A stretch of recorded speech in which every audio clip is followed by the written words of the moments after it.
నమస్తే ఫ్రెండ్స్, ఈరోజు వంకాయ ఆలుగడ్డ కూర ఎలా వండుకోవాలో చూద్దాం. గ్యాస్ పైన ఒక పాత్ర పెట్టుకొని తగినంత ఆయిల్ పోసుకొని పచ్చిమిర్చి ఉల్లిపాయలు వేసి ఫ్రై చేసుకోవాలి. ఇవి కొద్దిగా ఫ్రై అయిన తర్వాత ఇందులో అల్లం వెల్లుల్లి పేస్ట్, కొత్తిమీర వేసి ఫ్రై చేసుకోవాలి. ఇవి కొద్దిగా ఫ్రై అయిన తర్వాత ఇందులో మనం కట్ చేసి పెట్టుకున్న ఆలుగడ్డల్ని వేసుకోవాలి. కాసేపు మూత పెట్టి ఫ్రై చేసుకొని ఇందులో కొద్దిగా పసుపు వేసుకొని కలుపుకోవాలి. వంకాయలను కూడా వేసి కలుపుకోవాలి.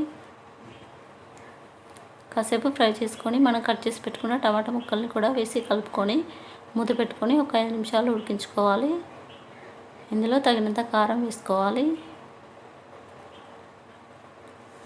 కలిపి ఒక చిన్న గ్లాస్ వాటర్ పోసుకొని మూత పెట్టి ఒక 5 నిమిషాలు ఉడికించుకోవాలి. ఇలా దగ్గర పడ్డ తర్వాత ఇందులో కొద్దిగా సాల్ట్ వేసుకొని కలుపుకుంటే మనకి ఎంతో రుచికరమైన వంకాయ ఆలుగడ్డ కూర రెడీ. ఫ్రెండ్స్, ఎలా ఉందో కామెంట్ చేయండి.